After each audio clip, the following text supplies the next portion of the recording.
in the village. I do apologise. Thank you, Councillor Granville. We'll accept it on this occasion.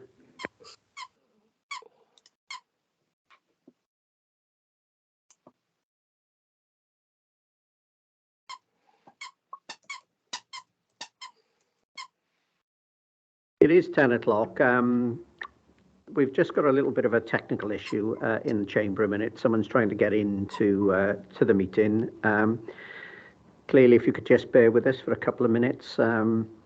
Obviously, I know there are 26 people online, so if I could just crave your indulgence so that we can just get the technical issue resolved.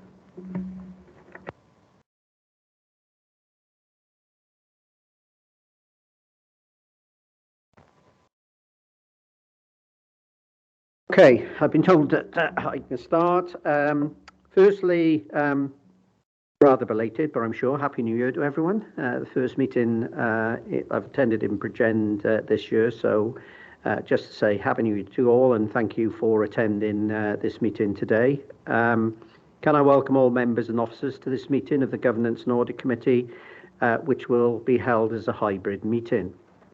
The meeting is being recorded and will be available via the Council's website to be viewed as soon as is possible following the meeting.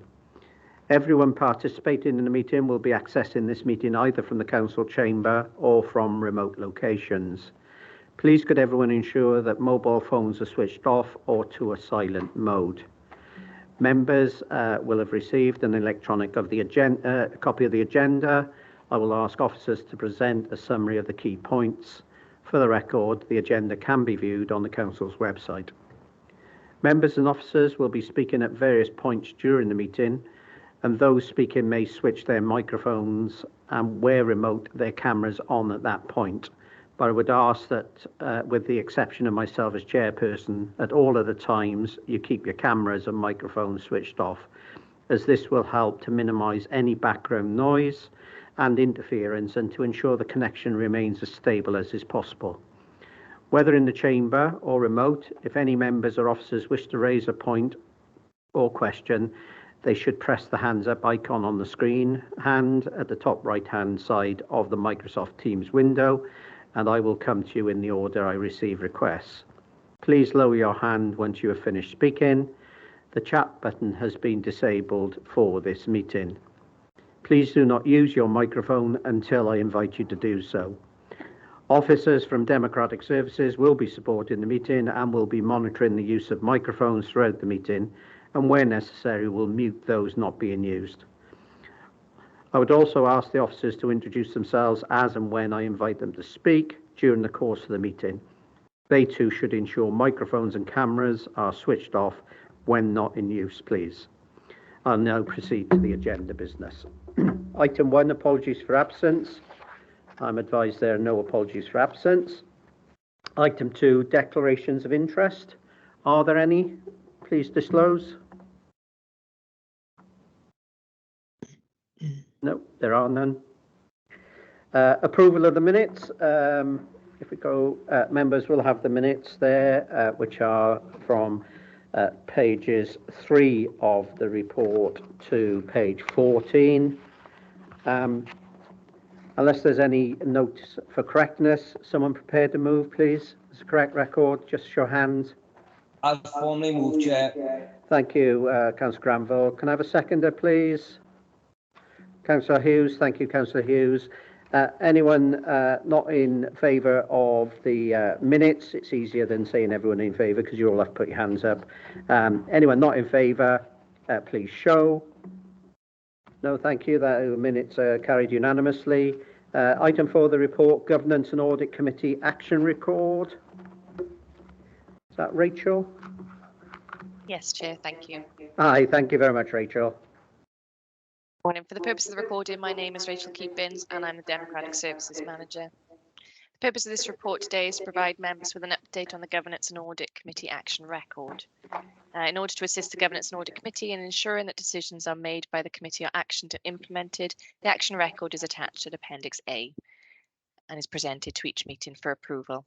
I therefore take you to point 9 of the report. The recommendation is for the committee to note the action record and provide any comment upon this as appropriate. Thank you, Chair. Thank you, Rachel. Are there any questions on the report? None shown. Any comments? None. Clearly, lots of the matters will be dealt with today because they're on the Council Committee agenda. So someone prepared to move, please, a recommendation on page 16 that we note the action record, and obviously there aren't any comments at the moment. Someone, please. Councillor Hughes, thank you. Formally moved, Chair. Thank you, Councillor Griffiths, for that. We've got a proposal and a seconder. Anyone against the recommendation? Please show. No, thank you. That matter's carried unanimously. Item 5, the regulatory tracker. I think that's Alex, is it? Hi, Alex. Morning. For the purpose of the recording, I'm Alex Rawlin, the Corporate Policy and Public Affairs Manager. When I spoke to you last November, I brought you a report on a proposed regulatory tracker for BCBC. I proposed that the new report covered all regulators and all completed audits, reviews and inspections and the recommendations they make for the Council. We proposed that this regulatory tracker be considered at Governance and Audit Committee twice yearly in January and July to cover the first and then the second half year's progress. So your feedback last time focused on the link with scrutiny committees, both COSC and the subject committees, to ensure they are covering the detail of the inspections and the actions on recommendations. I've met scrutiny colleagues to discuss this and will be attending a scrutiny chair meeting soon to ensure regulatory information is picked up in forward plans. But I would also probably say, since compiling this first report, I feel like this is increasingly important. So, for example, where we see in the paper there, items where a recommendation has been closed, for example, and we might feel like there's limited evidence of progress, I think we need a really clear mechanism for dealing with that or referring it to scrutiny. Then secondly, we discussed whether going back 2 years was sufficient and whether there were any real glaring omissions. So as a result there, I've added in the Estin inspection from 2019, although I think we probably are due a new one fairly soon. So that one is quite old, but it's such a big strategic review, I think probably is worth including. So in front of you, you've got the real sort of first progress report there. And the summary report shows you the inspections and recommendations that have been added since that last report in November. So 2 of these will be ones, as you expect, the Estin one that we discussed there in that meeting, which you specifically asked for.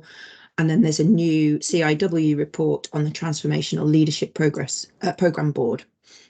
There's also probably 2 that are slightly less expected on 2 of our care homes. So we decided in the paper last time that we weren't going to include things like this, but now I've included those 2 just in terms of their priority action notices, because we think they have quite corporate significance, impact and risks, and in many cases they actually relate to corporate policies. So your feedback both on those issues and whether that is appropriate and helpful would be really welcome. In terms of progress on recommendations that have been completed and closed, there are 18 of these, and you can see the detail in paragraph 4.2. Many of them are the very urgent priority action notices I mentioned for care homes. And I think you would expect this because not acting fast can result in CIW enforcement action. So we really do have to motor on those ones. All 4 of the Estin inspections from March 2019 have been closed and rated as blue, which I guess you would really hope for, as this was nearly 4 years ago. Then 2 of the 4 recommendations from the Audit Wales Springing Forward Asset Management Report, the more short-term ones really about including the sustainable development principles in our work and on benchmarking. Then 2 of the 5 recommendations from the HM Inspectorate of Probation Youth Offending Services report from June 2022. And again, they are the more sort of urgent and short term of those recommendations. And then just finally, 1 of the 21 recommendations from the Care Inspectorate Wales Performance Evaluation Inspection of Children's Services. That was from May 22, and it was around the use of chronologies and genograms. So that's been sorted by our social services colleagues. You can also see the red, amber, green ratings for all of the recommendations in paragraph 4.4. And I think, you know, all of these issues will become more interesting over time, where we can make comparisons, see trends and see how well we're doing. I hope you'll also be reassured that the regulatory tracker has been added to our quarterly corporate performance performance management arrangements, so that's in the dashboards, and these were updated at Q2 through the normal process. Performance dashboards were considered by Corporate Performance Assessment on the 14th of December and Corporate Overview and Scrutiny Committee on the 15th of December, although I think it's probably fair to say there wasn't a lot of focus on the regulatory tracker items. We might need to draw people's attention to those a little bit more in the future. And the information from those has also been used to inform the development of the new corporate plan. The regulatory tracker, the only other thing I need to mention is the regulatory tracker was considered by CMB on the 16th of January 2023. Any questions or issues or things I've missed?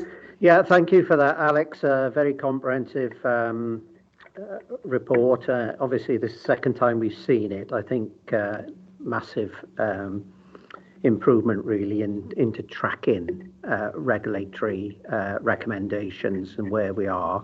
I've got a few comments on it, but before I start, I'll invite members' questions. Firstly, Councillor Bledsoe. Thank you, Mr. Chair, and back to yourself, a happy new year. First time we've spoken since. I'm not sure what the cut-off is for stopping wishing people happy new year, but I'm happy to push the envelope. Alex, I wonder if you could just help me. I'm quite keen to remain on the computer, the laptop version of these. I try and avoid the printed off. But the question I have is related to SSWB SOSC2, which was June 2022. I echo the comments of the chair about this is very clear, this is very helpful for us to be able to track things. Is there a way of me seeing quite quickly what for argument's sake, this one is related to Maple Tree House, and does it tell me in here that this has been forwarded to the relevant scrutiny committee for looking at, or how do I find out stuff like that from here? No, it doesn't, and you don't at the moment. I think that's what we need to sort out with the scrutiny committees, because at the moment, obviously, the subject scrutiny committee is considering those things independently of us, but the sort of link or mechanism hasn't been made yet, and we definitely do need one. That does strike me from doing this first report. That's very nice to hear, because I felt I was missing something that was obvious, because I was looking through, this is why I made the reference to I'm trying to read it on a laptop screen rather than printed. I didn't know if I was missing something, because from a kind of remit of this committee and my place in it, I'd like to see something quite clear and quite obvious, which tells me where this is in that process, because I'm aware of the situation. I feel it's something that should go in front of that scrutiny committee. So if it is possible, I'd like to see something in there that tells me where that is in that process. Yeah, I think we need to do both, don't we? We need a general mechanism for making sure it's actually happening. So maybe that's through the scrutiny chairs, or maybe it's through the scrutiny forward programme. But we also need something in this paper that actually says, maybe a new column that says, and it was considered by X scrutiny committee on this particular date, for example. Thank you so much, Alex. Helpful as always. Thank you. Thank you, Councillor Bledsoe. Councillor Hughes. Thank you, Chair. It's on the same point, I think. It's reference paragraph 4.7.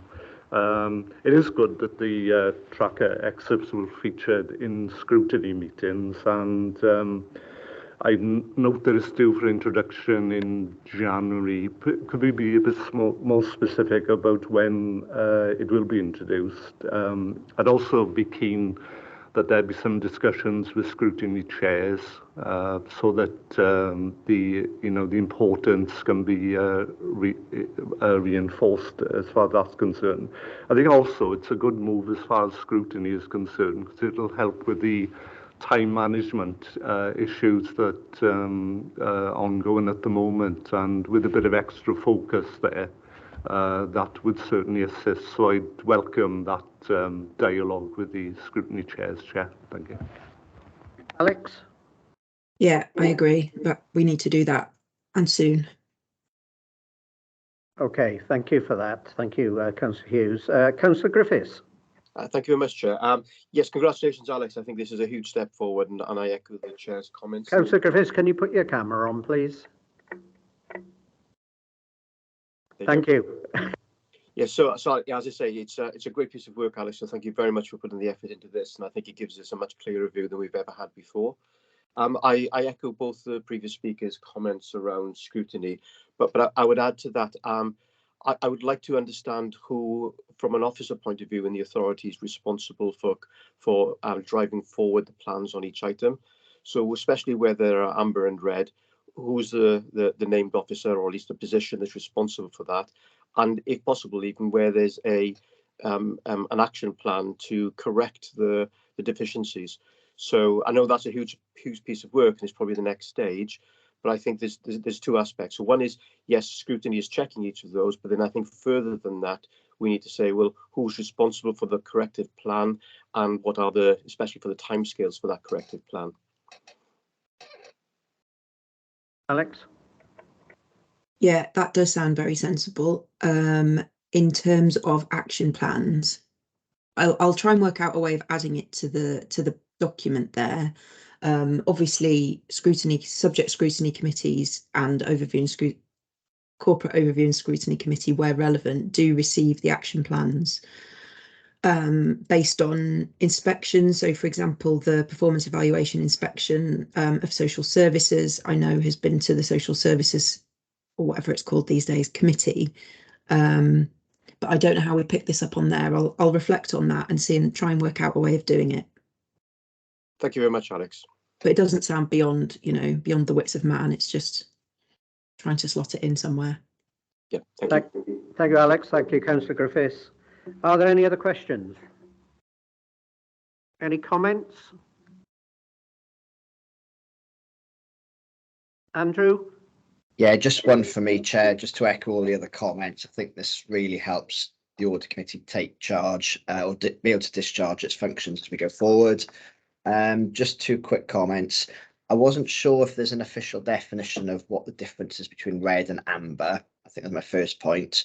I think this report would help if that could be annexed. And my second point was, on one of the points we've got as red, it talks about how this anticipated work will develop further during the early part of 23. It just feels a little vague for something that's red. I'd rather have a specific, it'll be done by June, rather than keeping it a bit open-ended. And it'll just help this committee in terms of tracking purposes.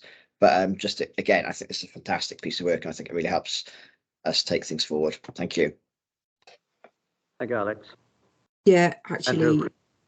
one of my team suggested we include the red, amber and green definitions, and I completely forgot. So absolutely, yeah, I'll include that in the July one. Which is the red you were talking about, and I'll make sure we get more specific dates on that one and we highlight it with the team. Yeah, it's the Audit Wales Bring Forward. It's the first one, Strategic Workforce Management, R1, yeah. But I think generally some of the others, if we just got a specific target date, it's going to be easy to track and monitor if it's then 2 months overdue, etc. But thank you. Councillor Griffiths. Thank you, Chair. Just to build on Andrew's point there, which I fully agree with, would it be possible to have a date in this, which is when the corrective action is due to be completed? So it's very similar to Andrew's point, but to actually put a date in here. And I think that applies specifically to the red and amber items, because obviously we are saying that they're at risk of failing to meet a requirement. So a date where somebody's committed to an action would be fantastic. Thank you. Alex, got that? Yeah. Thank you. Are there any other comments from anyone? No, just a final comment from me. I'd like to endorse what has been said. My notes have got here, which Councillor Griffiths picked up. It would be very useful to know who's responsible for delivering these recommendations, whether it be an officer or whilst it's got chief exec on the side on some of these, but it would be useful to know who is going to be responsible for delivering. And again, the second point, which has just been picked up, is the date. When's this going to be delivered by? Because in regards to the workforce plan, I know that we had a vote on that back last year about the recommendation that came out from Audit Wales about whether it was serious or whatever. But what we just need to be mindful of is it doesn't slip and drift.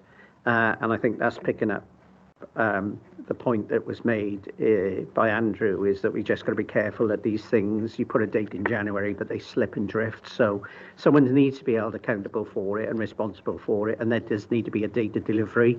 And clearly, I think, Alex, the point you make about the action plans, each of those will, I should imagine, have an action plan believe it to deliver it, and it's whether or not, you know, what we don't want is a huge document of several hundred pages, is whether those documents be put in the background papers, if they can be put in the background papers, because currently there are none in this report. So anything that makes this easier for you to deliver and for members to get easy access, and members of the public to get easy access, I think would be essential.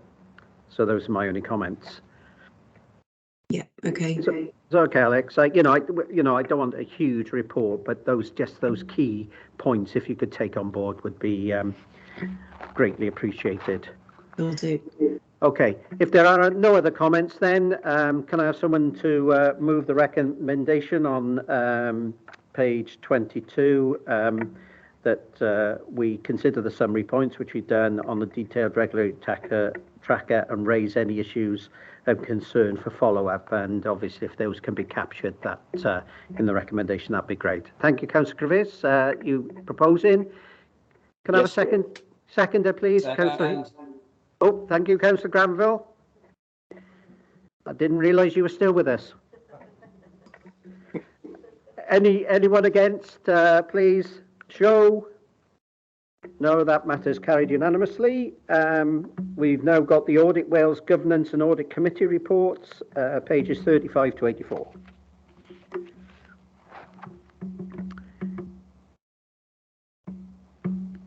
Rachel, you take us through these?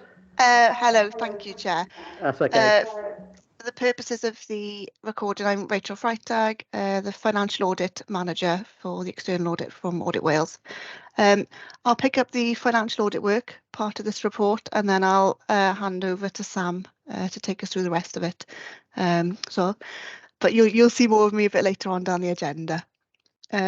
So just taking us through the Q3 update of our financial audit work. The audit of the Council's 21-22 Statement of Accounts, you'll see, is on the agenda for later today. That's been completed, so we'll come on to that later. The Porthcawl Harbour and Coychurch Crem Joint Committees, they were done and dusted in September, so no new information there. And the audit of the grant returns, that work's ongoing. We've completed and certified NDR and teachers' pension. We've started our work on housing benefit, and there are two pooled budgets at Bridgend that we audit as well. One of those is almost complete, and the other one, the work's ongoing. So things ticking along nicely on the grants work. So happy to take any questions on any of that, but if not, I'll hand over to Sam. Thank you, Rachel. Thank you.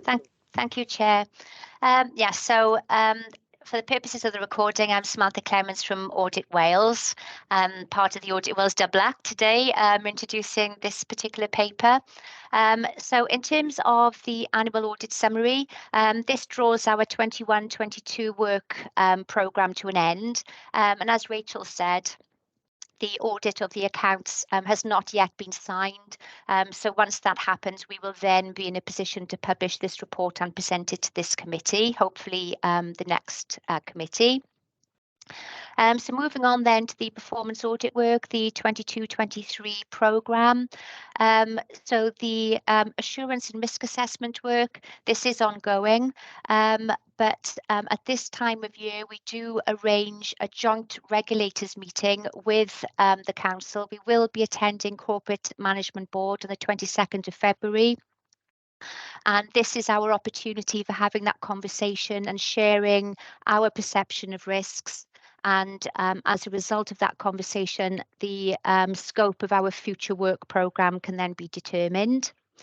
The thematic review on unscheduled care, that piece of work is currently underway.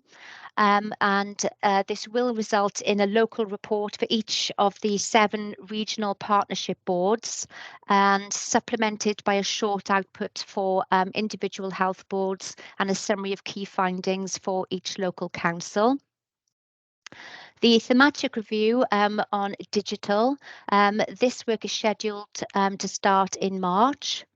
And the local project looking at performance management arrangements, this is still going through clearance, but we are hoping that this paper will be included and finalised very shortly for the next committee. So that draws the performance work programme update to an end. But I think it's worth signposting that since the last committee, the National Study on Building Social Resilience and Self-Reliance has now been published. And in terms of the national reports, this schedule is right at the end of the update.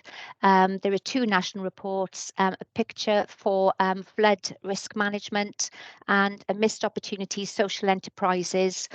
These were both published in December 2022.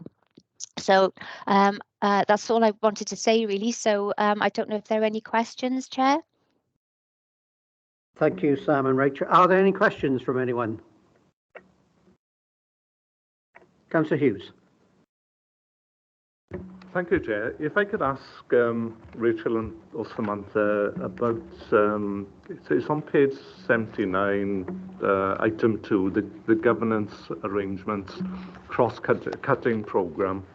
There was a completion date on there of the end of July last year, but this hasn't been established as yet.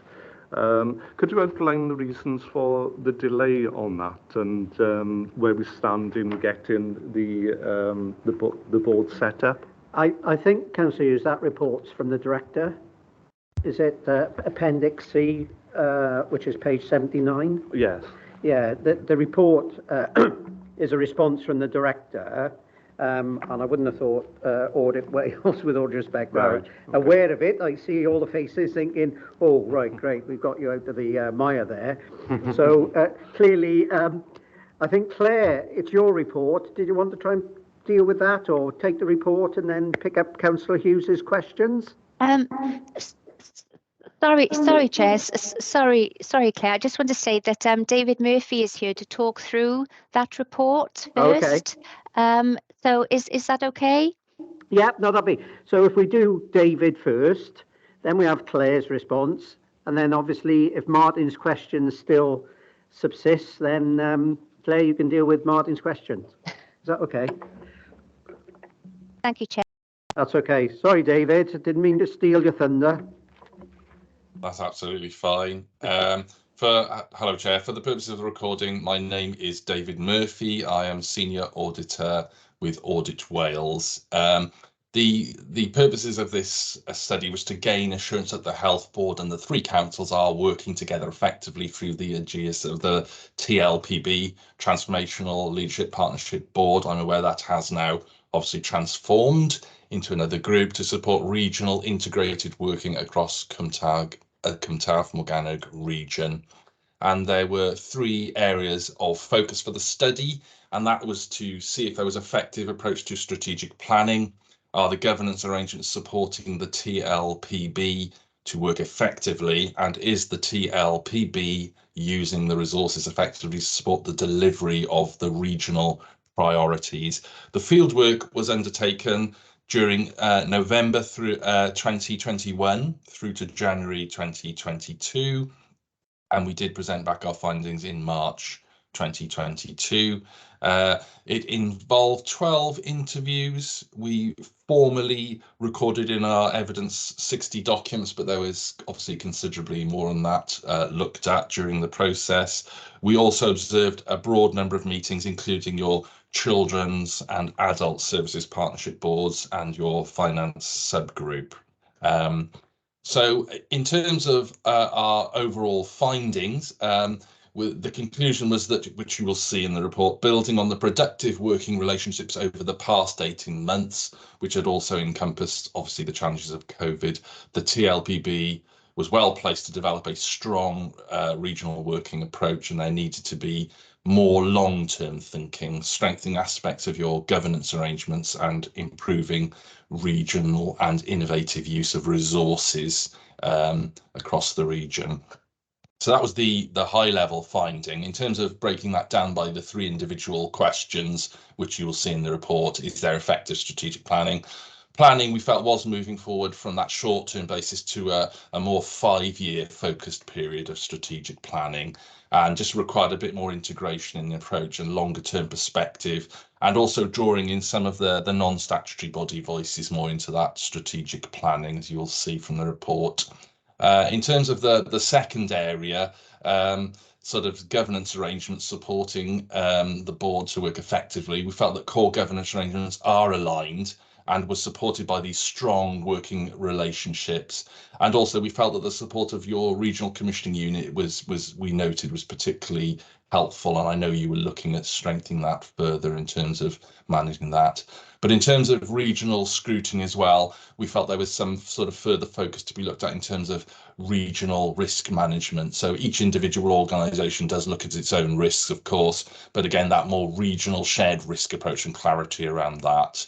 And then finally, in terms of the use of resources, we felt that the TLPB was continuing to develop its approach to regional deployment of its resources in the medium term, and now needed to build on that effective partnership working shown in the pandemic to become more ambitious in sort of innovative use of resources. Obviously, the regional integration funds were coming into place, and that was also being worked through at the time.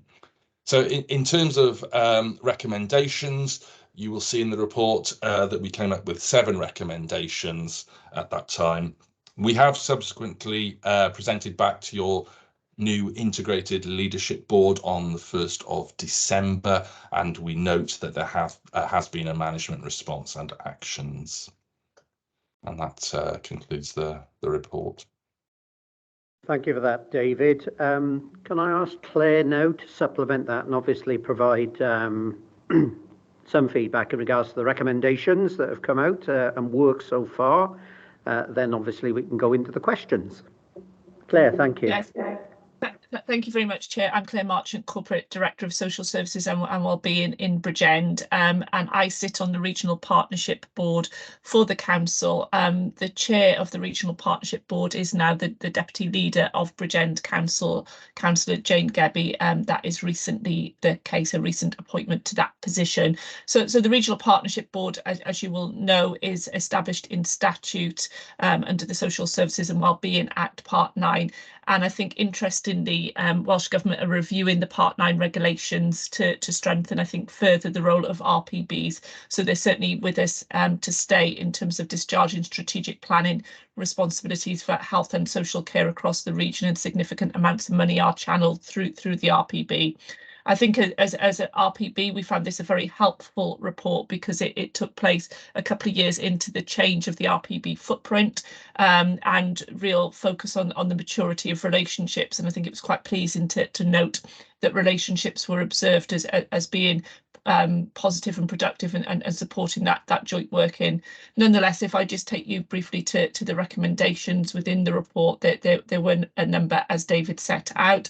The first one being around application of the Sustainable Development Principle, and I think in common with all organisations, and the RPB being a sort of organisation which is established in statute, making sure that that is fully taken into account in all decision making. We can see there's a timescale of the end of March for that to be reflected, as we do within local authorities and indeed the Health Board in all reports. In terms of the recommendation 2, which I think was the subject of the question around the governance arrangement, as David has indicated, since this fieldwork was undertaken and the report was published, the review of governance has happened again. We've got a new integrated leadership board, which is chaired by the Chief Executive of the Health Board and attended by very senior officers across organisations, which has been established to ensure that all those cross-cutting issues are considered in one place, and that we've got that officer level seniority prior to issues and reports and decisions being taken by the Regional Partnership Board. Continue to really review and develop the structure beneath that. So there is a resources group which focuses on finance. There are other arrangements around workforce, but I would say this is an area that still needs to be strengthened at a regional level.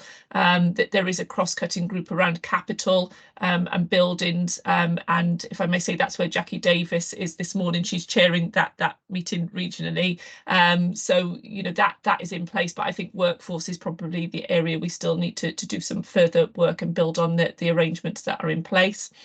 In terms of performance management, again, this is work in progress for us as a region. The population needs assessment has been completed. That population needs assessment, the priorities within it will be translated into a refreshed area plan, and the performance dashboards across all of the supporting infrastructures are, I would say, in varying levels of maturity. But certainly, whilst there is a timescale of completion of September, there has been work completed, but I think some further work to be done in that area. And the same in terms of risk management. I think a lot of our risk management is focused on the risk around funding, and particularly because the funding streams which the RPB is responsible for are short-term grant funding with tapering requirements, and there's been risks there, but the formalised risk framework is something which the timescale is the end of this financial year for that to be considered on a routine basis by the Regional Partnership Board.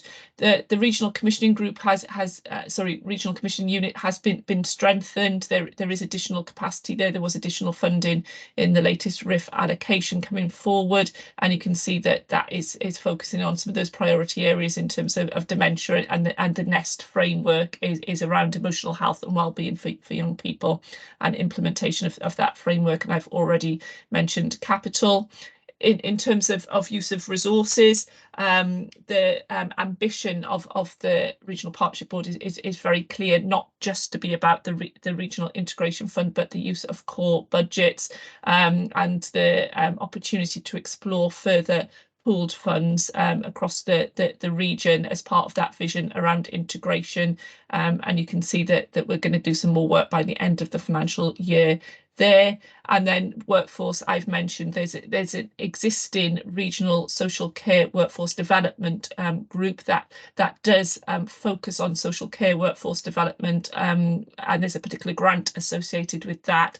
And there does need by the end of the year to be some further work to strengthen how that looks at the workforce across the piece, including those opportunities for integrated workforce. So Chair, if I pause there, and happy to take any questions.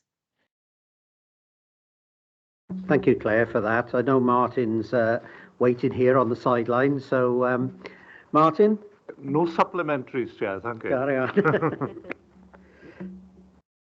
Do you want to carry on, Martin, or you've got none? Nope. Okay. Councillor Griffiths. Thank you, Chair. So I want to say I welcome this report and the conclusions, and I just wanted to make an observation, really, which I think is what I've seen since becoming a councillor just last year, that there is good progress on the collaboration around this whole area, and I very much welcome the focus on the 5 years plus planning. I think one of the observations I had was that the link between the council's local development plan and the health board's plans, there's greater potential there than we are we have seen, I think, in this particular round. And I would encourage even closer collaboration, I think, between the authority and the health boards to plan based on that population study that you discussed. I think the other thing the second point I wanted to make is we are increasingly seeing that health is an end-to-end provision. And we are seeing the problems caused in our hospitals being surfaced at the emergency departments that are actually caused potentially by a lack of workforce in social care, taking that whole sort of cycle through the hospital. And I think it is absolutely essential that we dig deeper into those collaborations to try to remove the blockages in that pipeline of people going through the system as we can. So I will sort of double down on these recommendations and actually say we need to do even more than these recommendations go for, and look for all possible collaborations between. But generally, I'm very happy with this report. Thank you. Thank you for that, Councillor Griffiths. Chair, do you want me to comment just on those two matters and perhaps provide some assurance, if I may? In terms of that link with the local development plan, I can advise that on a Bridgend footprint, we've established our own housing and care programme board, jointly chaired by myself and Caris Lord, and colleagues from planning are involved in that group to ensure that we've got that join up with the LDP in terms of the accommodation, care and support needs, which are so evident through that population needs assessment that we need to progress over the next years. And in terms of workforce, I think a very strong commitment from ourselves and regional partners to progress joint workforce opportunities. We have trialled some of these through our current Section 33 and integrated teams, and we're now very keen to having trialled them on an interim basis to progress permanent appointments where we can, using the flexibilities we've already got through the Section 33 agreement. Give that, Claire. Are there any other questions from anyone? Any comments? No. Can I just make a few points? I think we've just gone through the regulatory tracker with Alex, and in reality, we've come up with a similar set of recommendations here. These recommendations come out of the Audit Wales report. And clearly, as a management response, Claire, you've dealt with them as you see fit. I think underneath that recommendation, I should imagine there is an action plan of some kind of who's got responsibility and accountability for delivering this. And whilst the management response in some respects is very broad, it would be interesting to note actually what has been put in place. So you made mentions about the governance arrangements, what arrangements have been put in place there. You may mention about other issues, the performance management and that. And again, the performance management completion date obviously has slipped 3 months, but is it going to slip again? And who's dealing with that? Is that, and in some respects, using a common theme here, is that a red, is it an amber, or is it a green, if you know what I mean? I think another key point for me is in regards to use of resources. Your department, local authorities, health boards are under significant pressure at the moment because of bed blocking. And again, there is a solution somewhere in between to resolve these issues if there's a mature discussion ongoing between health and local authorities in regards to delivering the funding required for that, because clearly people won't come out of hospital unless there are care packages or there's arrangements in place for them to do so. So I pick up the point you said about the RIF delivery plan and funding stream. And I also pick up the point, it's much wider than that. It has to be sort of core-based budget stuff in reality to address some of these issues. And for me, it's having that reassurance that that board, the RPB, or wherever else it's being discussed, are looking at these really fundamental issues to address this. I know people don't use crisis currently, but the real crisis that is in the health sector and in social care, because if we don't address it, it'll just get worse. So are those discussions ongoing at a higher level, RPB, whatever, to try and really get to the nub of this issue and provide the funding to address it? Thanks very much, Chair. I think two very relevant points. I think that the first one, in terms of the action plan, absolutely there is an action plan, and I was just reflecting that these recommendations now need to come onto the regulatory tracker, don't they, so that they can be ragged in the same way as the recommendations from the other Audit Wales reports. It will need to be on the equivalent regulatory trackers for the other statutory partners who've taken this report through their own audit committee equivalents as well. In terms of the assurance around the situation in health and social care, it is the key purpose of the regional partnership board to ensure that there is a plan, and not just a plan, but a set of actions that deliver that plan to address those issues. And there's a very strong focus from Welsh Government in terms of now work that is progressing around a national specification for what integrated community services need to look like going forward. We don't want to wait for that. We have to set out our own optimal model as a region and then shift resources into delivering that, and that really was the purpose of the RIF money, was to be the enabler to support that to happen sustainably over a period of time. I have to say that the financial positions of health boards and local authorities make that shift of resource very, very difficult because of the challenges in terms of core budgets, and so a lot of those conversations are happening with Welsh Government at a very, very senior level. But only yesterday I was in 2 meetings exactly on that end about that plan, which will go to the next regional partnership board meeting on the 9th of February to set out that plan for our region. And obviously from a Bridgend Council perspective, this is now today when you consider the corporate risk register, we've now escalated this to a corporate risk, recognising that that's the scale of challenge we now face and it needs to be managed corporately at that level.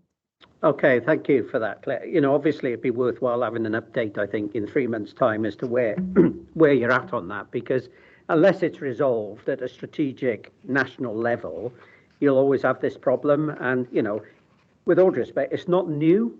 It's been going on for years and years and years, and no one will grasp the nettle. So I wish you well in your discussions with partners and with Welsh Government. So thank you for that. Are there any other comments? No. You see the recommendation on page 37. That's we note the audit. I'm just going to amend this slightly. So we note the audit Wales Governance and Audit Committee's report and the Corporate Director of Social Services and Wellbeing's report at appendices A, B and C. Someone prepared to move, please? Thank you, Martin. Thank you. Seconder, Councillor Griffiths? Second.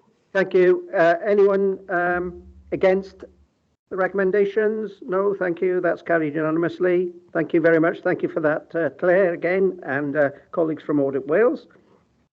We're on to the corporate risk assessment now, 23-24. Okay, thank you, Chair. I'll take this one this morning. For the purpose of the recording, I'm Carrie Lord and I'm the Chief Officer for Finance, Performance and Change. So the purpose of this report is to provide Governance and Audit Committee with an updated corporate risk assessment for the coming year and also an updated corporate risk management policy. Members will know that the corporate risk assessment is considered and updated on a regular basis, and the terms of reference for this committee require you to review and scrutinise these reports. So the corporate risk assessment attached to today's report has been reviewed in consultation with the Corporate Management Board, and some changes have been made.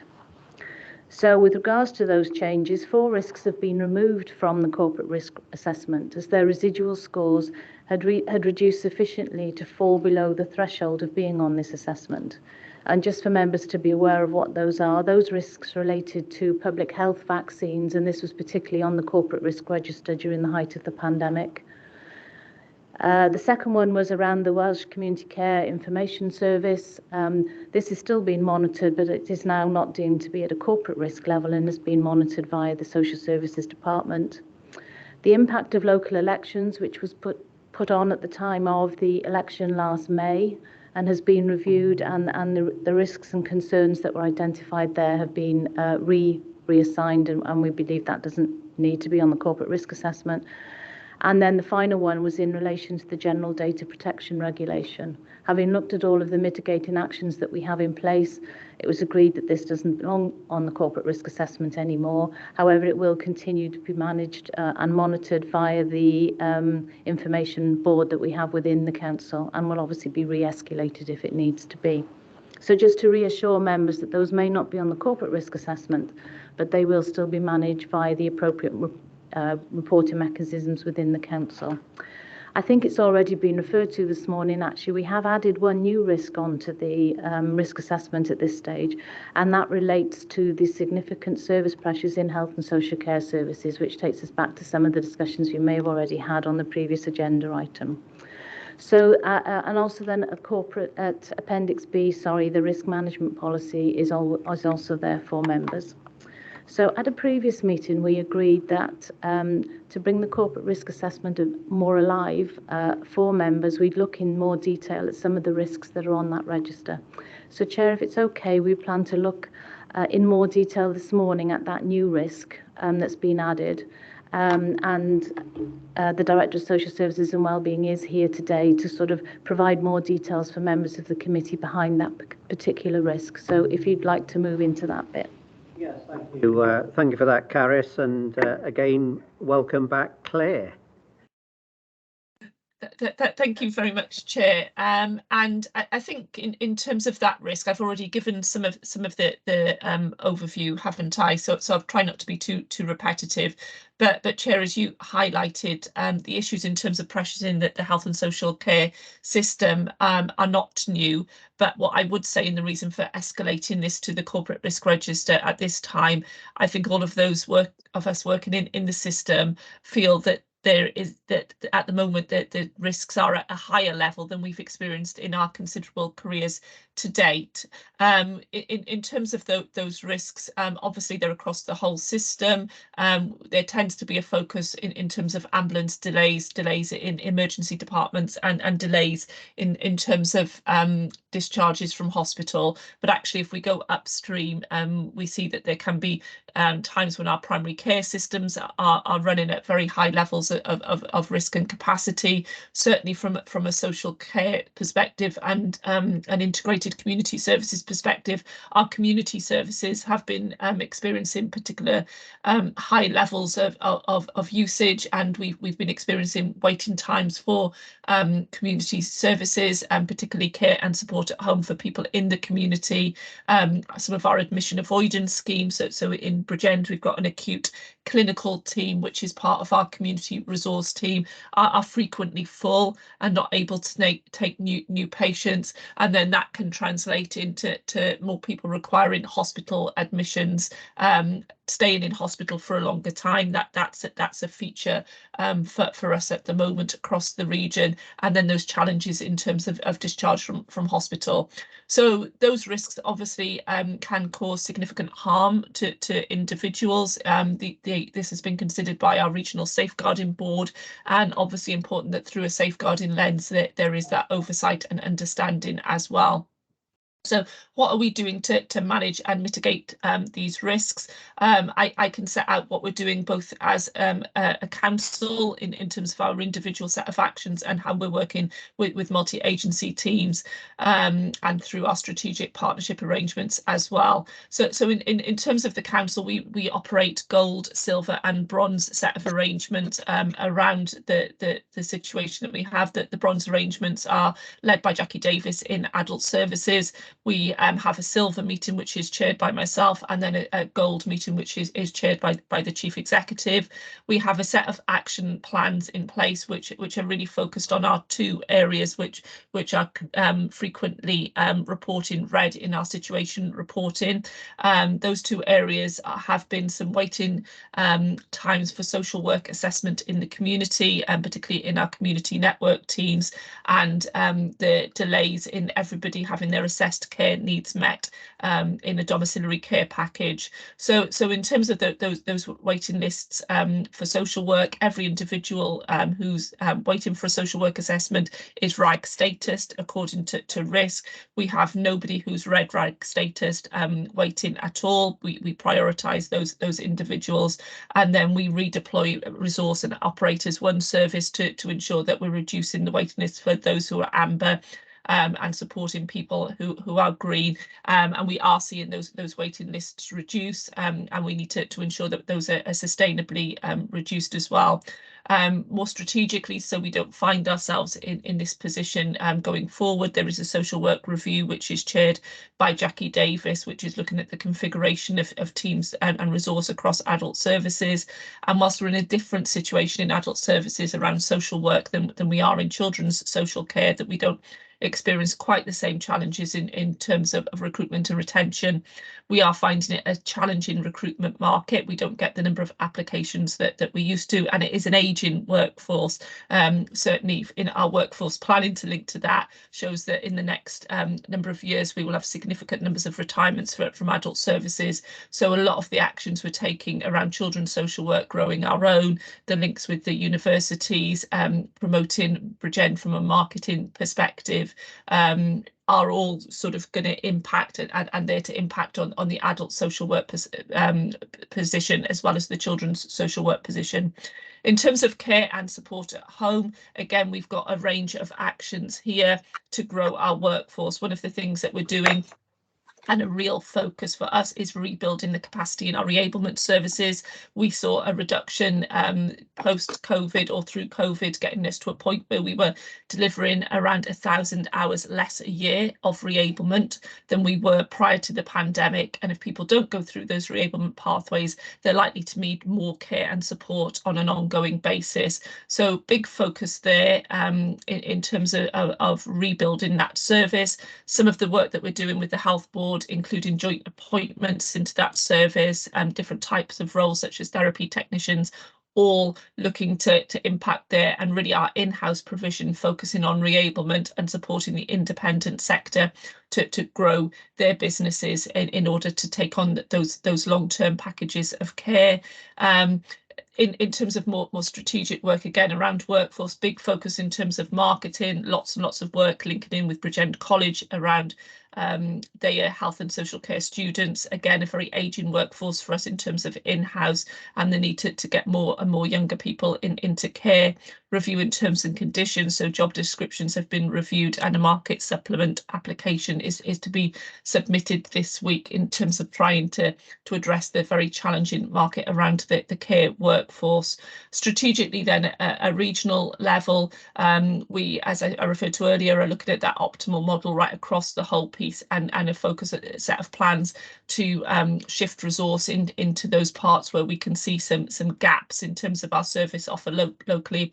So to give you a little flavour about that, we've recently commissioned what we call discharge to recover and assess beds in care homes. So essentially block booking interim placements where we can see that people need that level of support, but we haven't undertaken that full assessment around a long-term placement, but to try and improve the situation and the flow through the whole system for individuals, and to do that in a way which best meets the needs of individuals but reduces the harms overall across the whole system. And that plan and that shift of resource really is that core business of the Regional Partnership Board. There's also a piece of work which Welsh Government are overseeing. It's called 1,000 bed equivalent. So it's not about beds per se, but about bed equivalents. And we contribute to that bed equivalent number as Bridgend and as partners. Those D2RA beds are part of that. We've got additional care home capacity longer term, which will be opening in the county borough in the next week. So that is a positive for us. And you know, those actions about growing the care and support workforce clearly in there, and some additional hours that we're buying in from a particular agency at the moment are really contributing to that. I think in terms of the current position, through managing through those arrangements, we have seen an improvement. So whilst the media still is very focused on this, the situation is now better than it was, but we have seen over the last, probably since the summer of this year, that there have been a number of times when we've had to move into business continuity, or the Health Board has on a local basis, and then we have had to sort of step up our arrangements. I think this probably links into the Audit Wales review of unscheduled care to make sure that we are systemically managing that situation in a way that we're not in and out of business continuity. We've got the right set of strategic and operational conversations ongoing to be on top of the situation, and to not be, you know, sort of from crisis to crisis really. So a very challenging set of circumstances, you know, short, medium and longer term actions in place, and happy to share anything that the Audit Committee would find helpful in terms of the detail of action plans. Thank you, Claire, for that quick whistle-stop tour. I think for lots and lots of information in that, and you know, clearly there's lots of work going on by your teams and others to, address a very difficult situation at the moment. And I think it's going to get any easier either, with the aging population and budgets being cut everywhere. So, thank you for that update. I found it very interesting. I'll open it up to members now, if you don't mind, for questions. Are there any questions? Councillor Griffiths. So, Chair, my questions are on the overall risk report and other individual risks. Do you want me to hold those questions for the moment?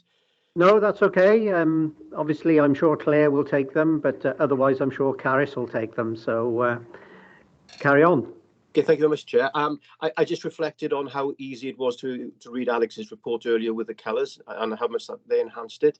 And I think this report would be great if we could have the three categories of risk that we have here actually put as a colour into the chart itself. So that would be, I think, an added benefit. Going into the specific ones, I'm surprised by two of the risks. The workforce recruitment, that's 2019-04, which is only seen as a likelihood of 4, I think, is my understanding from the chart there. This, to me, seems to be an immediate and very broad problem, and I wonder whether we are not reflecting both the urgency and the importance actually of the workforce risk.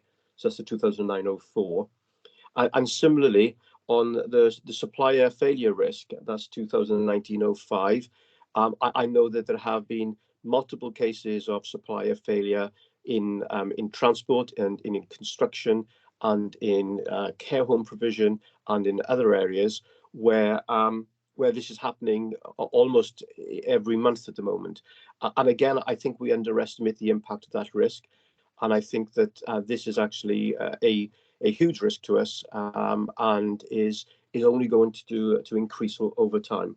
So I'd like to just comment that I think both of those risks are slightly undervalued, or if value is the right word to use here.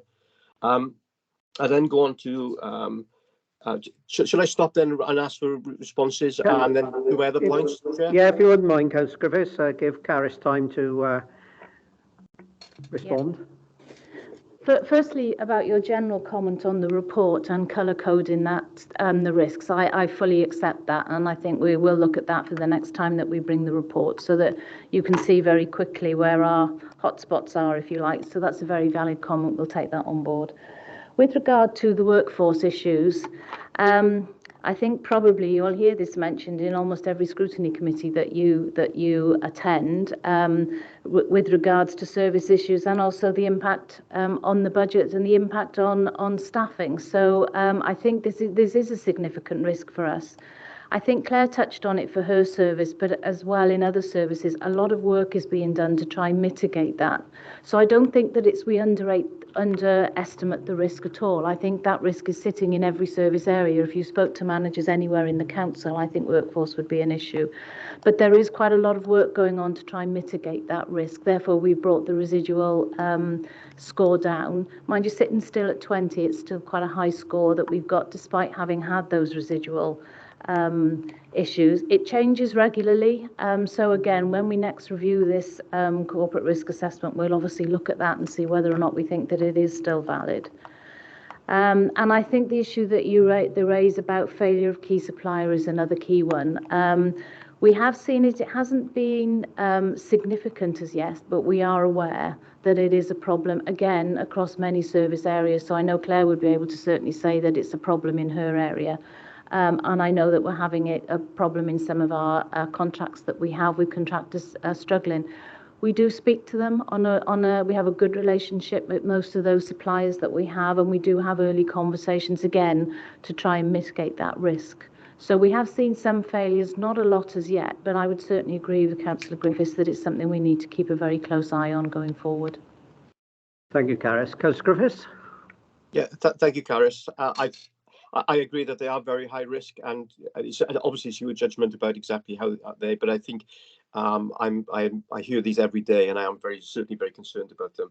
There were three other risks that I wanted to just bring to your attention. One was I think it's partly covered by 2022-01, where it talks about supply chain and inflationary pressures. But I do wonder whether at this stage, and looking at the future, that inflation itself should be a significant separate risk, because that has a huge knock-on impact upon the grants that we get as a council, and I suspect that this inflation curve is not going to be dipping down anytime soon. So I think I would maybe request that you consider whether a very specific cost of living, and when I say cost of living, I mean supplier costs and everything else, actually is something we should consider as a separate risk. There were two other risks that I think are worth considering. One of them is grant funding reliance.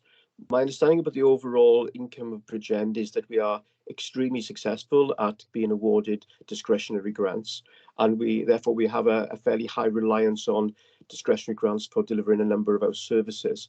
Again, as we go into maybe another year or two of austerity, it is quite possible that those grants will no longer be available as the government makes further cuts, and therefore that puts us, I think, at a higher risk than many other authorities who maybe not quite so successful at being awarded as discretionary grants. So I'd like that particular one to be considered as a risk. And the final one, again, I think is linked to the cost of living, which is as we go through the next 18 months, I'm still very concerned that our council tax non-payment would increase, and also that people will be moving from being council taxpayers into council tax non-payers because they are exempt for one reason or another, or for low income, or receive a rebate. So I think for those reasons, I do wonder whether a general revenue decrease might happen as part of the inflationary pressures. So those are the three things that I think are probably worthwhile considering. You may well have considered them already and decided they're not at this level yet, but I think the increasing challenges that we see in our daily life, I think, are reflected in the council as well. Thank you, Chair. Thank you, Councillor Griffiths. Caris, do you?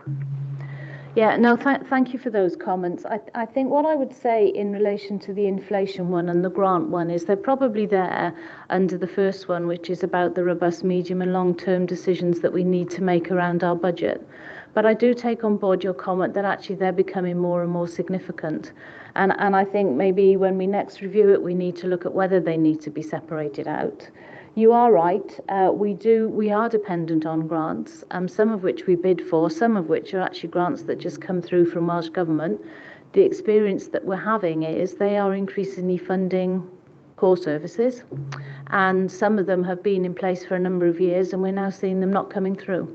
So I think that is a risk that we are starting to see, and I fully accept we need to review that to see whether or not it's something that we either have as a separate one, or we certainly may need to make it very clear in any of the other ones that we've got. And the issue around council tax non-payment, we do monitor that. We did see a dip in collection during the height of the pandemic. Collection rates are going up again, but obviously because of the current economic climate, we are monitoring that really, really closely. And we will continue to, and if we need to, we will need to adjust things accordingly, really, and take that into our long-term financial planning. Yeah. Thank you for that, Caris. Is that okay, Councillor Griffiths, answer your questions? Yeah, thank you, Chair, and thank you, Caris, for taking on those comments. I think we are going into a very difficult time, and I do suspect that we'll be seeing more risk coming up over the next 18 months. Thank you, Caris. Thank you, Chair. Thanks, Councillor Griffiths. Andrew? Thanks, Chair. Yeah, just to echo really what Councillor Griffiths said about inflation, I know sort of Caris's response, so I won't mention that one again. I'm just going to comment on the general report, which I think is really helpful to this committee in terms of refreshing of the risk register, etc. Really like this report. I think it's great. I was just looking at how it's set out in terms of how the council is addressing the various risks and the key actions being established. I was just wondering in terms of how we take this forward, if certainly the key actions as they're written to be established, some of that reads as it's more business as usual. And I would suggest that is how the council is currently addressing the risk. When I look at the key actions to be established, I think some of those could probably have a little bit more target dates on them, such that we can really focus, that's what the council is doing to bring down this risk score. Because at the moment, the key actions to be established, as I said, does include some business as usual, which basically means it's not going to impact the current score and bring it down as we go forwards. Yes, thank you for that. I suppose we do mitigate some of these risks due to our business as usual. So, you know, on the first one around money, etc., we have a very strong financial governance system in place, which does, by just having that in place, it minimises the risks. I think, though, maybe what we could do is split the business as usual and any particular new identify any new actions that we're bringing forward, because the risks do move as well, don't they? So, I mean, we may have to take different actions at a particular time for a particular reason. And maybe what we should do is make clear what our governance framework enables us to manage and what our different processes enable us to manage. But also, if there are any particular ones that we're putting in, or if it's a new risk, we ought to make those clearer to members so they know any changes that we're making. Would that address that issue, do you think? Yeah, I think so. Yeah. And in particular, the date of those actions that are going to be taken forward. Because I think at the moment we've got a next review date, but the key actions that we're going to be doing, I don't think there's any actually in that column. So I think that would really help both the council and the committee. Great, thank you. Thank you for that, Andrew. I haven't got any other hands showing, but I've got a hand on participants. I don't know whether that's a legacy hand or right. He's normally come up with that. Bioden, have you got a question? Sorry, thank you for that, Martin. Thanks, Mr. Chair. I think my question is on the policy. Just to check, is there any? I mean, or is this a new policy, or is it an old policy? I think that it will be good to know also that the changes that in policy are highlighted for members to note. And if there are no changes, it's good that we know that there are no changes in the policy. Thank you.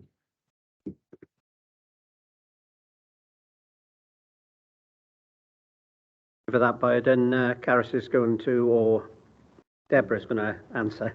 Yes, thank you, Chair. For the recording, I'm Deborah Exton, Deputy Head of Finance.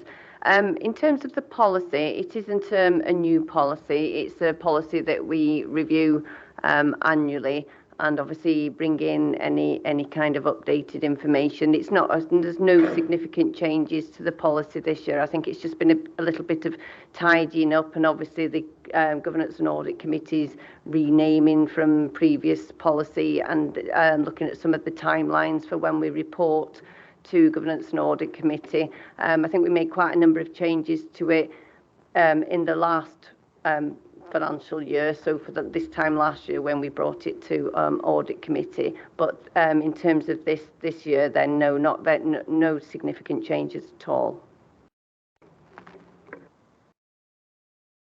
Does that answer your question, Biden? Yeah, thank you. I guess it would be good to note probably in the future so that we know the changes. Thank you. Thank you for that. Are there any other questions? No? Any comments, anyone? No, just a comment from me. I think this report and the discussion we've had really highlights the challenges that are facing the council and you as councillors in addressing these very, very significant issues.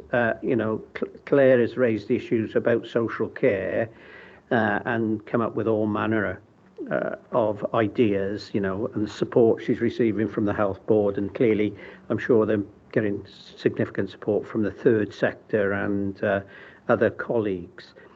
But it does highlight the precarious position local authority services are in.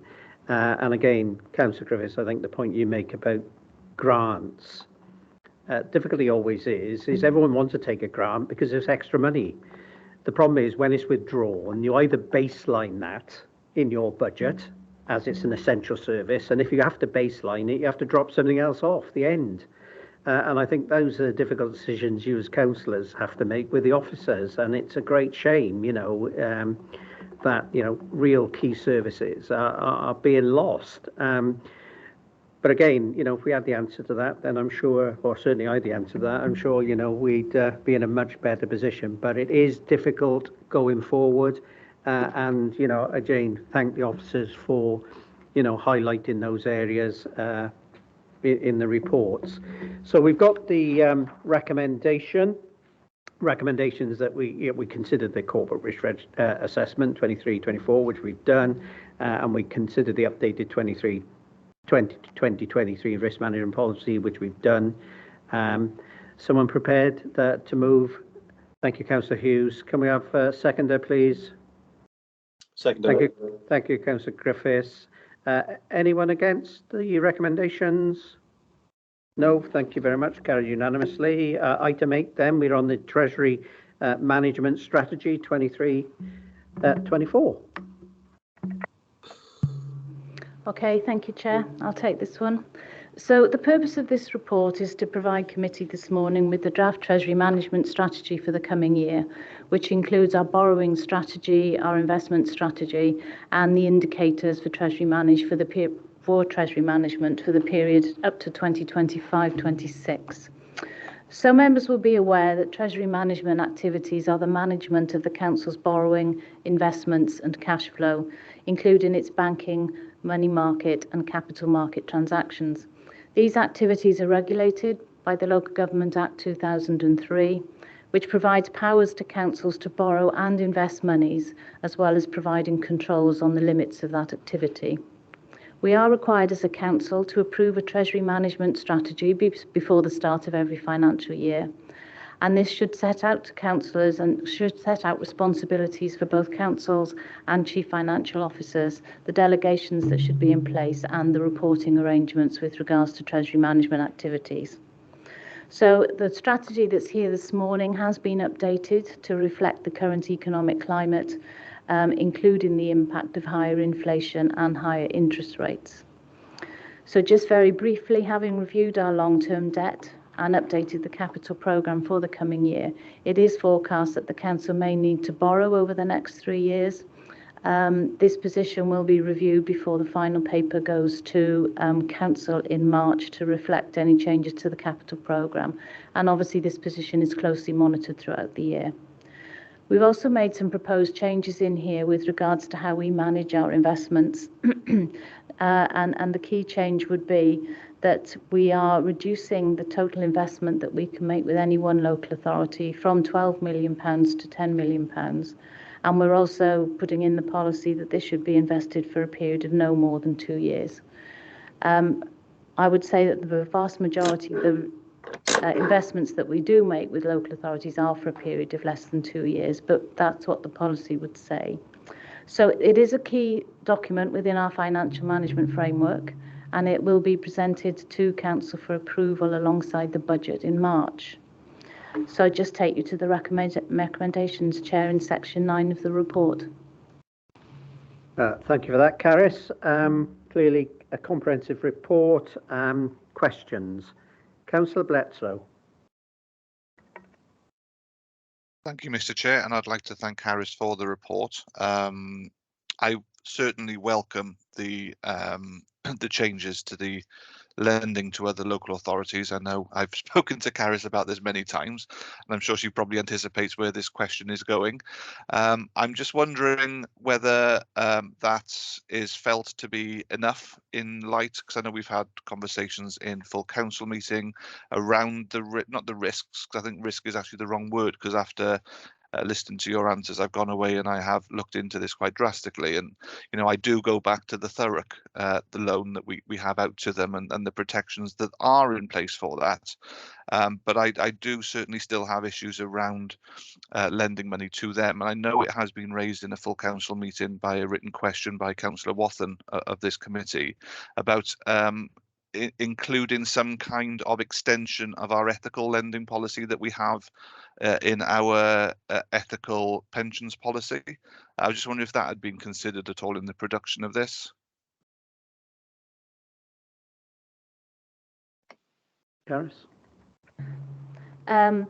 First, yes, thank you for your comments, Councillor Bledsoe, and the changes actually in relation to the proposals around the investment policy has certainly come from comments that we've had at this committee and also that we've had at full council. So we've taken those on board, considered them, and I think that the changes that we've made are reasonable. What I would say is this is the policy. In practice, those are the maximum amounts that we would ever lend to one local authority and also the maximum time. In practice, that we will spread our money over a number of different counterparties, obviously to minimise that risk, and that's built into the policies that we, the way in which we actually operate the policy. Therefore, we are unlikely to be investing that amount of money for that length of time with any one local authority because we will be mindful of the risks. And I think, as I said previously as well, we always take advice from our Treasury Management advisors when we're doing this, and I think they probably have more contact with us now than they've ever had, really, with us, making sure that we are satisfied with regards to the safety of that money. And I think that's probably practice that we've learnt in the last 12 months. So we have responded to the issues raised. I think your query around ethical lending policies, we do take advice, but we don't have that kind of policy supporting our investments in the way that a pension fund would have. In reality, most of our investments do just go to local authorities by and large, don't they? But it isn't specifically mentioned in that policy in front of you today. No, thank you, Caris. And as I say, I do welcome the updates that you've given today. It is because I know, I think on every meeting that you and I have been in together, I've asked you something around this. And I have become extremely sad to the point that I'm now watching Thurrock Council, full council meetings, so I can get an understanding of how they ended up in the position they have. And I know that a question that I had raised with you in the past related to the fact that the agreement was signed before the government advice came in. So we were in one respect bound by the terms, the agreement that we made, even though the money went to them after we knew of the financial problems and the government advice. And I'm just wondering whether anything could be added into this policy that would protect us in that. Because as I raised at the time, I do fear that lending such vast amounts of money over a set period of time could have a reputational risk to our authority. From memory, they've got a shortfall of £500 million in their budget for next year with a debt of 1.5 billion. Now, £5 million of that money has come from us, and whilst this isn't the forum to question, will we get that back? Blah blah blah. That's all in the train. What I'm looking at is going forward and potentially an addition into this risk policy here that would protect us against a reputational risk in the future. Because I don't think Thurrock is the only one. I think hopefully it's the worst one we'll see, but I'm sure we will see other local authorities who will find themselves in, I don't even want to say similar situations, because I do think this is an outlier, but just to protect ourselves, not all of the other local authorities in Britain, but ourselves from being, pulled into this. I think there's a reputational issue for the council either way, in all honesty. We had entered into an agreement that we would be depositing that money with Thurrock before their financial issues became apparent. If we had drawn back on that agreement, I think we would have suffered financial reputation in the money markets, and therefore it is a risk either way.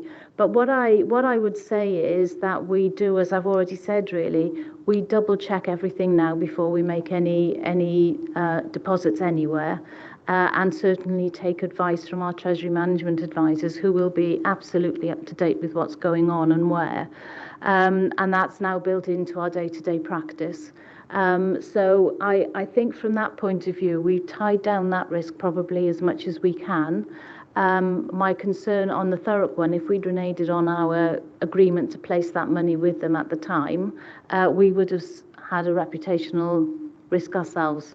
It works both ways. So I think what we're trying to do is tie down our practice so that we manage that risk as tightly as we can at the time we make those decisions. Thank you, Caris. Thank you, Caris. Is that okay, Councillor Bledsoe? It is. Thank you both. Good, because I was just going to step in, but that's okay. Councillor Hughes. Thank you, Chair. It's following on from Caris's comment that there's a likelihood in the next 3 years that we will be borrowing. My understanding from the report is that that would only be short-term borrowing and not long-term, because in the report it does suggest that in the decade 2050s, there's quite a peak there, which presumably we're trying to avoid. So perhaps if Caris could just clarify that one. Thanks. Deal with that for you. Thank you. Yes, if I can come in on that one, Nigel Smith, Group Manager, Chief Accountant. Yeah, our expectation at the moment is that for those 3 years, we would look initially at short-term borrowing in order to cover the cash flow movements for that period.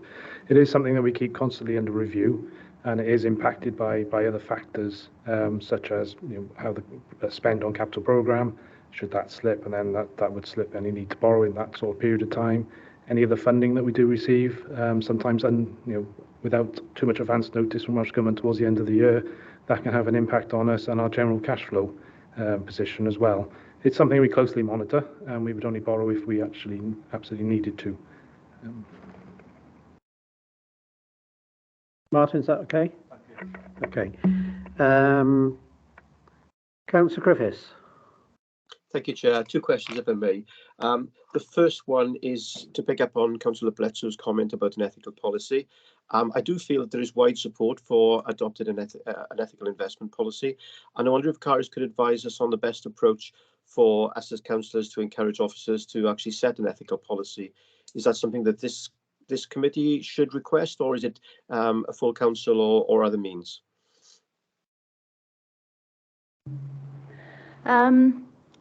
That's a very good question.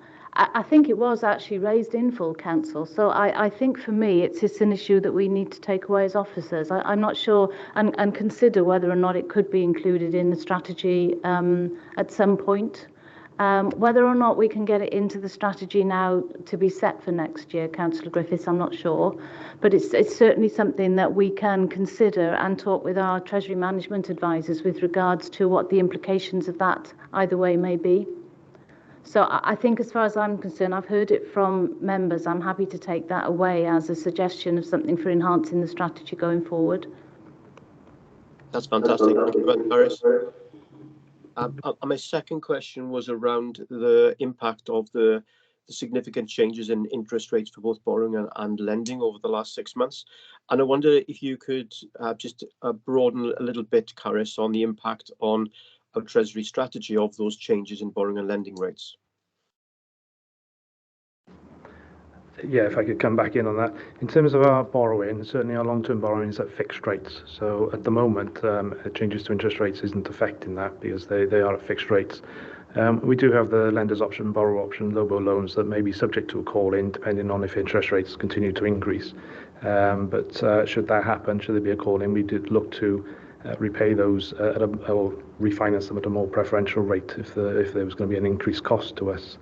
In terms of investing or the returns we get, we are seeing an increase in the returns. I think earlier in the year or at the end of last year was probably 0.23 was the average return. We're near about 0.95 at the end of December or thereabouts, and I would anticipate over the forthcoming period, interest rates likely to, they may increase slightly again, but certainly at the current rate, any new investments that we make, we would reinvest at a higher interest than we've had previously. Just for members to be aware, when we agree a deal, the interest rate is fixed at the outset. So we would now see those 3-month, 6-month deals coming to an end that may be at a lower interest rate that we would look to reinvest at an increase, given the current interest rates in the market. Okay, thank you very much. Councillor Bledsoe, question?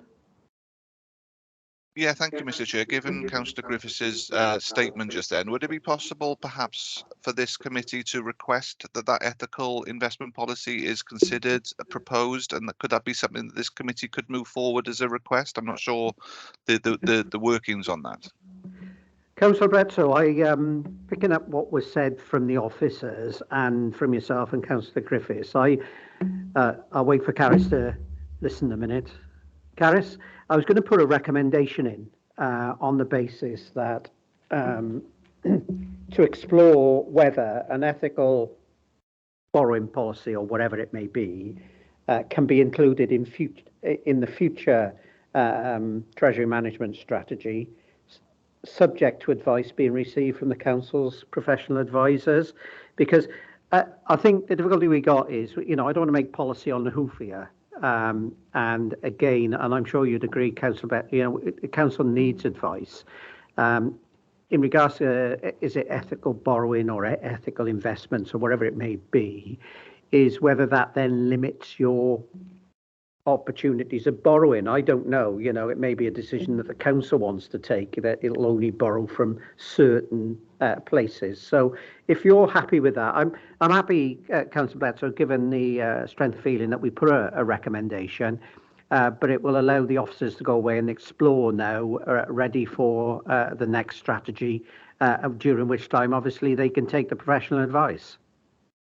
I'd be happy with that, Chair, if Councillor Griffiths is also happy with that. Yeah, I mean, I think it needs to come as an officer's report first, so that first this committee and then full council can consider the outcomes and the repercussions and the ramifications and everything else. Yeah, what we don't want is to stop this treasury management strategy going forward at the moment, because I think, as Caris has said, all the checks and balances for me are there. You've got the legislation which backs it up. You've got the professional advisors which are giving the professional advice to this authority, and ultimately you've got the policy which is agreed by council. If that can be varied in any shape or form to look at the ethical principles, then let's see if we can get them in for the next year's strategy. But again, it does need a report to come back somewhere to say this is achievable, or if not, why not? So it's subject to what Caris says. That would be my view, is give the officers the time to look at this, to investigate it, and then obviously come back and not forget about it. And Chair, I really like your line there. If this can work, and if not, why not? I really like that angle on it. I would fully support that. Okay. I was just going to add, Chair, that members will be aware we report quite regularly on our Treasury management activities, so certainly we can include it in one of the update ones with regards to, is it possible, and if not, why not, and if it is possible, what would it mean? Yeah. Okay, I think we've got agreement there. So is there any comments? We've had questions. Any comments from anyone? No, I'd just like to comment again, thank the officers for their time put into getting this policy to where it is. So thank you all for the effort put in there. The recommendations are on page 114, and what I was going to suggest is, firstly, it's recommended that following consideration to the draft Treasury Management Strategy for 23-24, the Governance and Audit Committee recommend that the final updated Treasury Management Strategy is presented to Council for approval in March 2023. Is that okay? And the second recommendation is to explore, officers explore as to whether an ethical borrowing policy can be included in any future Treasury Management Strategy, subject to advice from the Council's professional advisors. Mr. Chair, it's not an ethical borrowing policy, it's an ethical investment policy. Right, thank you for that. Thank you for that. Thank you for that correctness. So ethical investment policy. Thank you for that, Councillor Bledsoe. Someone prepared to move, please? I'll move. Oh, thank you, Councillor Griffiths. Thank you, Councillor Hughes, for seconded. Anyone against? Please show. No. Thank you. Unanimous. Statement of accounts, number 9. Thank you, Chair. Nigel Smith, Group Manager, Chief Accountant. The purpose of this report is to present to the committee the audited Statement of Accounts for 21-22, which is shortly due to be certified by our external auditors, Audit Wales, and also the associated letter of representation of the Council, which needs to be agreed, signed and returned to the auditors. Audit Wales will shortly update the committee on their main findings from the audit. We'll carry out their audit work and identify any issues that they need to report to yourselves. The unaudited statement of accounts were signed by the responsible financial officer on 18th of July 22 and presented to this committee on the 28th of July 22 for noting. Since then, the audit work has been ongoing. There have been a number of amendments to the accounts, some of which sort of relate to one or two issues, such as the consolidation of Bridgend County Borough Council's share of the Cardiff Capital Region City Deal income, and you'll see that through a number of the amendments that is referenced, and the detail of those amendments are included at paragraph 3.2 and 3.3. The amended audited statement of accounts has been included at Appendix A, and all adjustments have been made, and it is anticipated that the Council will receive an unqualified audit report from the auditors. As I noted, at Appendix C is the letter of representation that will be asked that this committee agrees so that the Chair and Section 151 can sign in readiness for presenting the accounts to the Auditor General for Wales tomorrow. And if I may now, Appendix B includes the Audit Wales letter to the members of this committee. If it's okay, Chair, if I could invite Rachel Freitag from Audit Wales to take us through their report. Thank you, Nigel. Rachel. Right, that's great. Thank you, Chair. Thank you, Nigel. Yeah, so I'd firstly just like to say thank you to officers at the authority for their support in completing the audit. We certainly wouldn't be able to do our job without them. We need the information to support our work. So big thanks to Nigel, to Debbie, Caris, Eilish and the wider finance team. The overall headline is that we're going to be issuing an unqualified audit opinion over the 21-22 financial statements, and following their approval today, that's assuming you do approve, I suppose, the Auditor General will certify the accounts around lunchtime tomorrow. So I'll take you through Appendix B, which is our report on the audited financial statements. So you'll see that we've set materiality at just shy of 5 million this year. So that means if there are any incorrect misstatements in the accounts individually or cumulatively over this level, we'd have to provide a qualified opinion. But as you'll see in Appendix 3, a number of amendments have been made, so that's not the case, and we can provide an unqualified opinion. I suppose this brings us on to the infrastructure assets, which was a national issue this year and led to a revised timetable. Most local authority financial statements have been approved and certified during January 23 this year. So this has arisen across all 22 local authorities as you hold infrastructure assets in your fixed asset registers dating back to local government reorganisation back in, 95, 96. However, in lots of cases, there's no detailed records going back that far. So what assurance do we have that sort of the gross book value, the cost of those assets is correct? Or even that they still exist. So, for example, many of the roads you'd have hoped would have been resurfaced once or twice since 1996. So there were 2 temporary reliefs offered this year, and waiting for these to be firmed up is why the timetable moved to the end of January. These came in the form of a regulatory amendment from the Welsh Government and an update to the SIPFA code for 21-22. So this has allowed for only the net book value of infrastructures to be disclosed. So in effect, this means removing the infrastructure column from the property, plant and equipment note in note 21. These reliefs are in place until the 24-25 financial year, while SIPFA look for a more permanent way to address these issues. So, as I mentioned, we are due to provide an unqualified opinion. However, there are a couple of significant issues I'd like to draw your attention to. These are 2 prior period adjustments that were required to be made to the 2021 comparative figures in the accounts. So the first, as Nigel touched on, and the more significant one is the consolidation of Bridgend's share of the Cardiff Capital Region City Deal.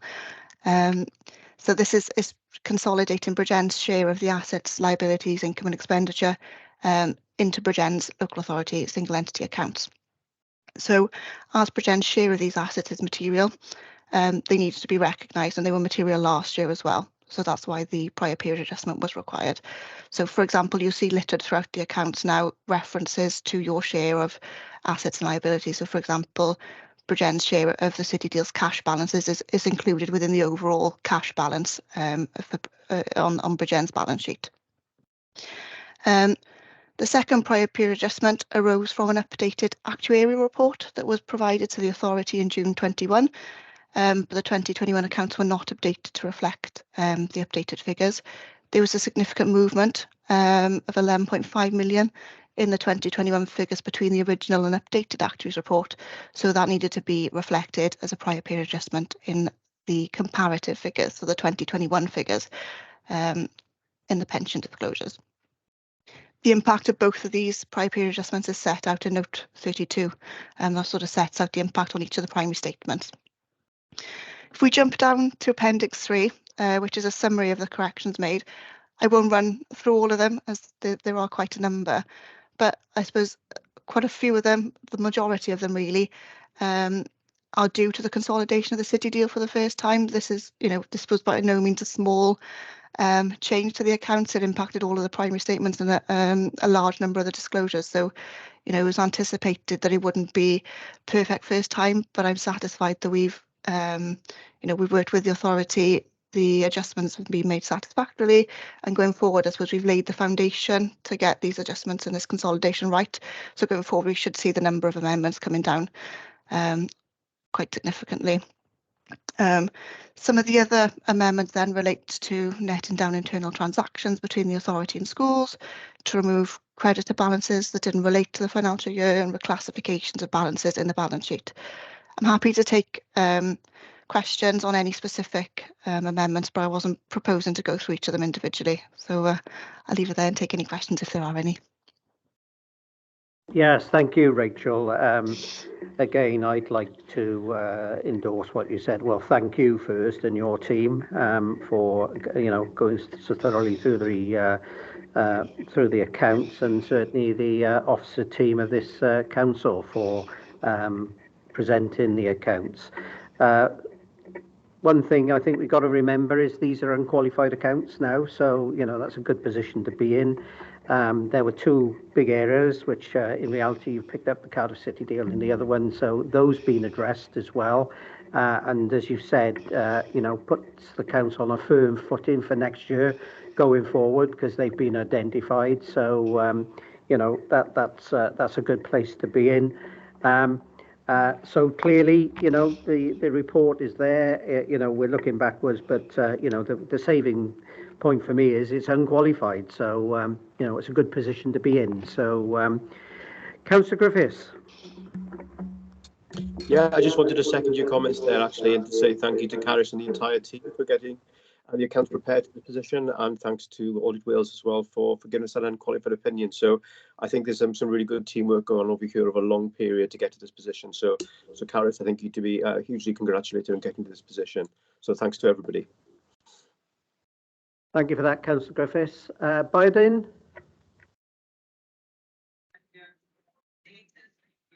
Thanks, Mr. Chair. Right. I'll add my voice to the fact that the council has really done well by having a very clean audit outcome. That's really very commendable. I have an observation on the audited report itself, or the account itself, on page 107 of 120, under improving governance, just to confirm that we really meant 2019 to 2020 annual governance statement. So we said a number of significant issues were identified in the council's 2019-2020 annual governance statement. So we're good to just confirm whether that's really what we meant. I was still talking 2019-2020 now. Thank you. Sorry, could I just confirm if you're referring to the annual governance statement or something in our audit report? So in the audit report, page 107 of 120, on the improving governance,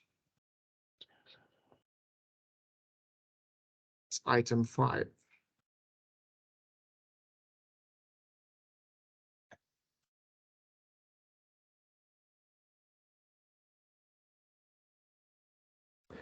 I could share my screen actually. I don't know if Nigel's found it. Yes, apologies. Yeah, thanks for picking that up. Yes, it is on of the pack number. It's page 263 of the pack. Just to the top there, I think we've identified a number of significant issues were identified in the council's 2019-20 annual governance statement. I think that probably should be 2021. So yeah, thank you for spotting that, and we'll get that corrected. Apologies. Thank you for that, Biden. Okay, if there are no other questions, are there any comments? If there are no comments, go to the recommendations. Recommendation is that we approve the audit statement accounts for 21-22 as amended, Appendix A. We note the appointed auditor's audit of accounts report, Appendix B. And we note and agree the final letter of representation to the Audit Wales be signed by the chair of the committee and the Section 151 officer. Someone prepared to move, please? Thank you, Councillor Hughes. Can I have a seconder? Thank you, Councillor Griffiths. Anyone object? No, thank you. That's carried unanimously. We're on then to the Governance and Audit Committee self-assessment of knowledge and skills. Mark? Yeah, good morning all. Thank you, Chair. It's Mark Thomas, Head of the Regional Internal Audit Service. The purpose of the report is to set out the skills and knowledge self-assessment questionnaire feedback provided by the Governance and Audit Committee members to inform the development of a learning and development plan for the committee. You'll see there in paragraph 3.2 a self-assessment questionnaire based on the Chartered Institute of Public Finance and Accountancy (CIPFA) publication Audit Committee's Practical Guidance for Local Authorities and Police was circulated to members of this committee in order to assess the existing skills, knowledge and areas of expertise of members and to identify any gaps or training requirements. This skills and knowledge self-assessment questionnaire has been completed by 10 out of 12 members and the results will assist in developing a learning and development plan. The current situation and the proposal, the committee members were requested to consider 10 statements and to indicate their level of knowledge experience was either good, satisfactory or little knowledge in relation to each. The self-assessment questionnaire that was issued is attached to Appendix A and the responses from the 10 return questionnaires are at Appendix B and have been summarised below in paragraph 4.3. The feedback results include 88% of responses from members of the committee indicated that their level of knowledge and experience was at least reasonable. For 2 statements, 2 members of the committee indicated they had little knowledge or experience in relation to risk management and counter fraud. And for the remaining 8 statements, 1 member of the committee indicated they had little knowledge or experience, and these areas were identified below in that bullet point. Obviously, since the questionnaire was completed, the committee will have received reports on risk management, such as today and previously, and also on counter-fraud arrangements as well. The results indicate that the Governance and Audit Committee members have an overall sound base of knowledge and experience in the areas of responsibility for this committee. And the questionnaire was also asked members to indicate what knowledge and skills they had, which would add value to the work of the Governance and Audit Committee, and they are set out in Table 1 of the report. So there was some areas there that the members had additional skills to offer the committee. If I just jump to Appendix B on page 313 of the pack, just to highlight some of the additional comments that were made by members. One comment was, I have very limited knowledge in these areas and welcome any training opportunities. Training and briefings provided so far have been most useful because obviously all members had an induction session back in the summer. Keen to understand further the Council's specific arrangements across complaints handling, risk management, including fraud. Training has provided a working knowledge to be supplemented over the coming months, and I have the required support and glad the Council team is available at all times to support. So I thought it was useful just to draw out some of the comments that were made when the questionnaires were returned. So just moving back to the main body of the report. So as it's currently proposed, subject to the views of the committee, it is proposed that the following areas form the basis of a learning development plan. Noting it would be a live document and will be subject to review by the committee on an ongoing basis. So that would be around risk management, counter fraud, if that is still the view of the committee, considering some of the points I've already made. So thank you, Chair. Happy to take any questions. Thank you, Mark. Are there any questions? No questions? Caris. Mine wasn't a question as such, but just that we have arranged some training actually for members in relation to Treasury management, which is taking place on the 6th of February. And we've realised this morning we need to send invites out to our lay members as well for that particular event. But that training has actually been open to all elected members now. Yeah, thank you for that, Gareth, and for remembering us. It's very kind of you. If there are no comments, the only point I'd make is clearly if there are issues around risk management or counter fraud, or actually any of the other areas which Mark has listed, if members wish to just drop me a note and say, look, can the officers do an A4 sheet if they can, a bit of a, and I don't mean in some kind of a dummy's guide to risk management or a dummy's guide to counter fraud. This is what we'll be looking at, or this is what we'll be doing. I know the officers have kindly sent out lots of documentation in regards to some of the areas, but it may be worthwhile just, an A4 sheet rather having a day session of training. So if members were willing just to say, right, okay, can we just have an update on that, or half hour before a meeting or something, then I'm happy to pick that up with members. So the recommendations there. Oh, Councillor Griffiths. Yeah, it was just a more general point about access to information like that. Email is great, but I get like 300 emails a day, and I often miss things.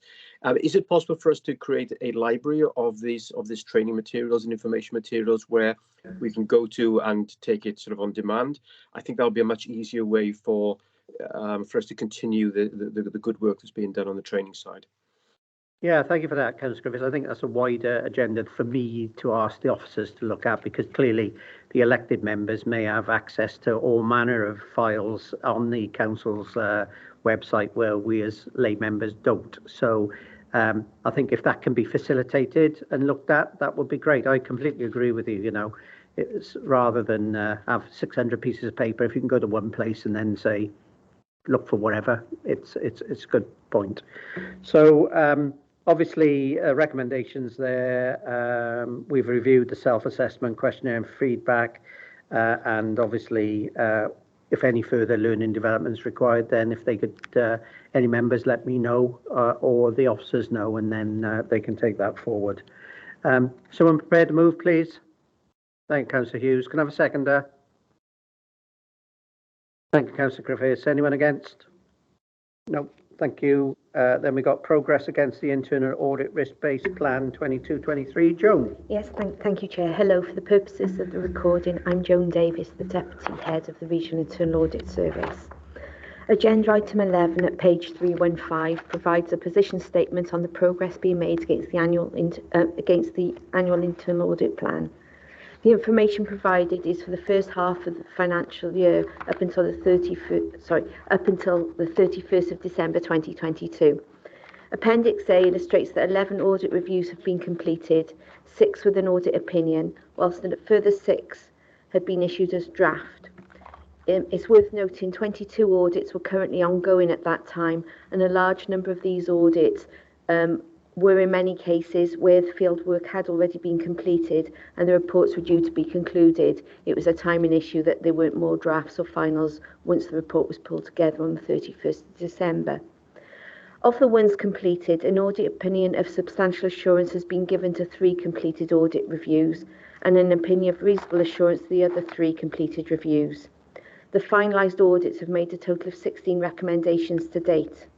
I'd just like to point out that whilst it's pleasing, we have successfully recruited new audit staff during 22-23, the new staff are having an impact on the current resources available to deliver the plan due to the support and training that they require.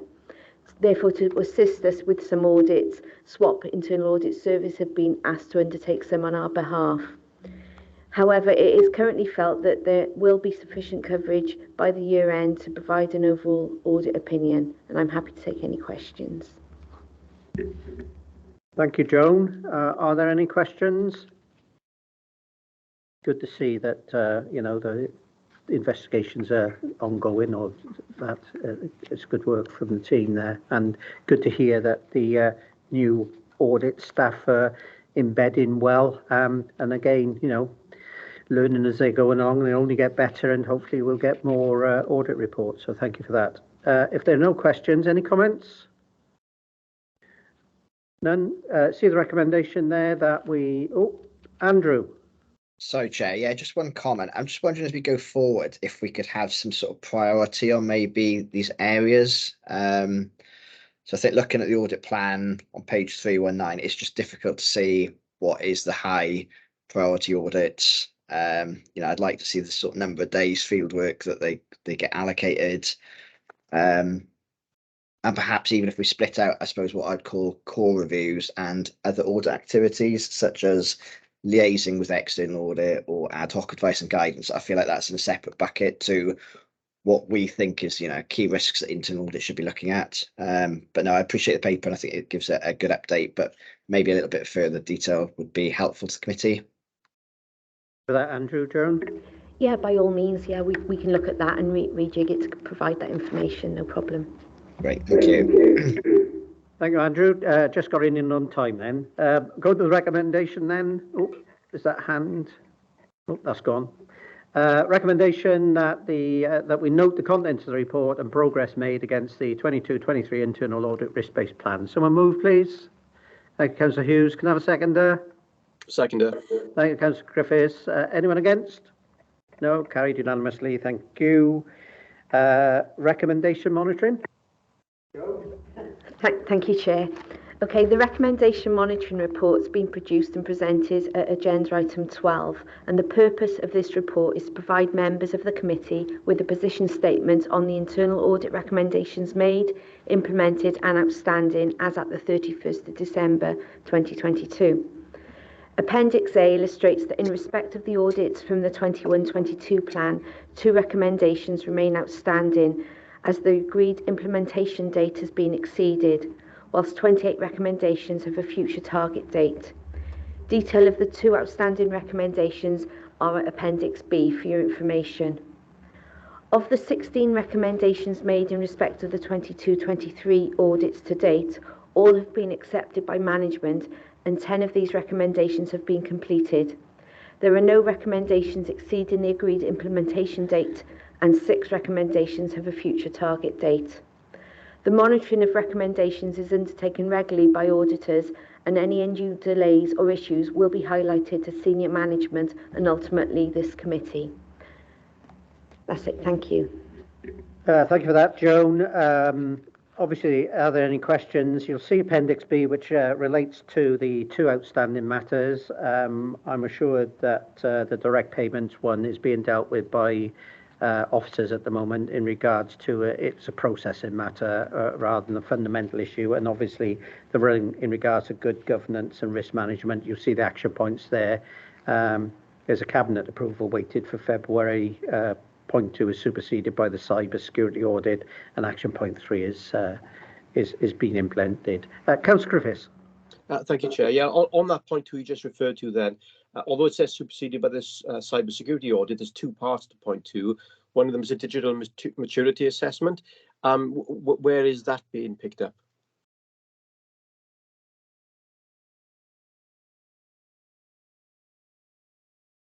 Joan? Yeah. That's on, it's the good governance and risk management recommendation part 2, isn't it, you're referring to? That's correct, yes. Yes. Off the top of my head, I'm sorry, I don't know, but I can go away and check that point. Yeah, I just that there's 2 parts to point 2, and only one of them is addressed in the current position. Okay. Yeah, I'll go back and cross-reference it and make sure that's clear next time. Great, thank you very much. Thank you. Thank you for that, Councillor Griffiths. If there are no other questions, any comments? If there are no comment, oh, Andrew. I've got one comment. Andrew, you're late on that button. I get quicker. Just a comment on the dashboard on page 327. I think this is really good management information. And just to congratulate everybody, really. I mean, I think in terms of the resources that go into tracking these actions, it's quite a lot that goes on behind the scenes. I think these are important agreed actions. That's great. But in terms of the outstanding actions, we do have an extremely low level, and I think that reflects on the council officers, etc., at a time where resources are under pressure. I think staying on top of these is of great value. Thank you. Thank you for that, Andrew. I'm sure the officers appreciate that because obviously a lot of work goes into these, and it's great to see the outcomes and everyone adopting, even though we've only got a couple outstanding. So thank Joe for that. The recommendation then, I think, is that we note the information provided in respect to the status of the recommendations made. Someone move, please. Thank you, Councillor Hughes. Move. Oh, Councillor Griffiths, do you mind seconding it? Councillor Hughes is here. He's on the ball, I tell you today. That's what comes of being in the council chambers, eh?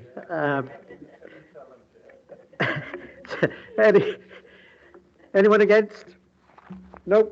Okay, thank you. That's unanimous as well. And then we got the forward work programme. Deb? Thank you, Chair. For the recording, Deborah Exton, Deputy Head of Finance. So this is a standing agenda item on each committee agenda. This presents the updated forward work programme for the remainder of the municipal year. So this basically sets out what reports are due to come to the next and final meeting of the year in April.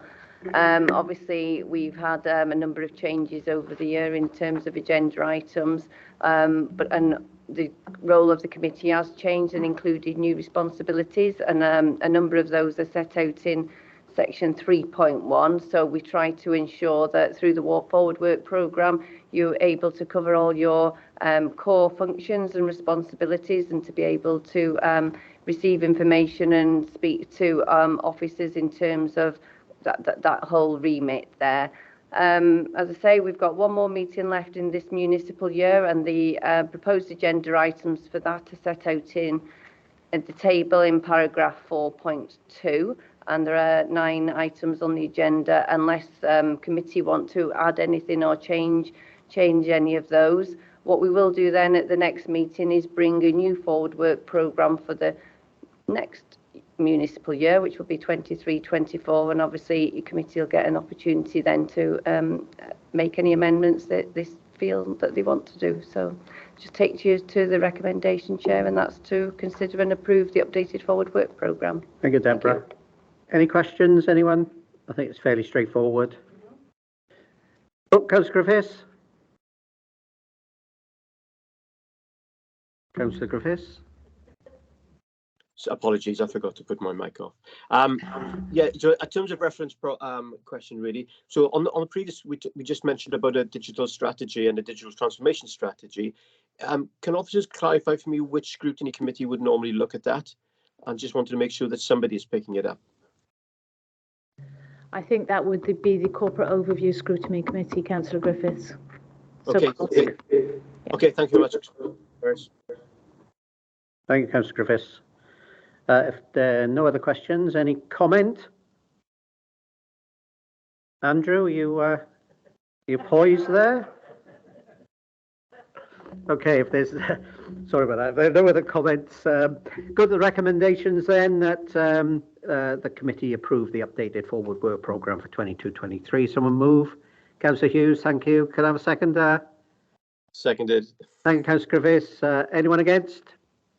No, thank you. That's unanimous. Item 14, urgent items. I have none. But before I close the meeting, I did realise that it may be Mark's last meeting with us as the head of the Regional Audit Service. He's decided to hang up his spurs and retire into a life of luxury, so I'm told, on the 31st of March. I know Mark has done a tremendous amount of work, certainly for the regional audit service in, when it was set up, and it's been developing during his tenure as the head of service. But I'd also like to say to Mark, I've known Mark for quite a long time. Unfortunately, Mark was in the county council when I was there. Dare I mention the county council nowadays, but back in Middle Morgan county council days, and actually when I went back up into Merthyr, Mark was there as well. And apart from a short experience to the dark side of the health board, he came back into Merthyr and was my head of audit and then one of my assistant directors. So got a lot of time for Mark. Mark's got a tremendous amount of experience, and I know he's brought a lot of that skill and experience to this role. The other thing is Mark's very personable, so it's great that Mark undertook this role, and I'm very pleased to say, from this committee, bye-bye to him. I'm not saying that nastily, but it's a well-deserved rest. I think you've done 37 and a half years in in local government. So I'd just like to say, Mark, on behalf of the committee, I'm sure, and your colleagues, thank you for everything you've done, and, you know, have a long and fruitful retirement, whatever you're going to do now. And you never know, you may want to come back on as a Governance and Audit Committee lay member, which would be fairly interesting. But thank you very much for your support, Mark. Yeah, thank you very much, Gareth, and just like to thank all current committee members and previous committee members and chairs and all officers really for the support that they've provided on obviously my team over the last 4 years. But yeah, looking forward to getting off the treadmill for a little bit, but who knows in the future what might happen. But thank you very much for those kind words. Thank you. Thank you very much for that. I'll now close the meeting at 12:04. Can I just thank all the members for attending today. It would be nice to see some of the councillors in person, because I've not met some of you in person, but it would be nice if you do manage to get out of your homes or wherever you may be to say, come along and say hello, and then obviously you can go back to remote working. But it would be nice to see people. But thank you all for your contribution today. And look forward to seeing you next time. Councillor Griffiths, I see you got your hand up. Yeah, I just want to thank you, actually, Chair, for guiding us through 336 pages of reports today in super quick time and finishing early. So a huge thank you for doing that. That's okay. Thank you, Griffith, Councillor Griffiths. I'll send the bill.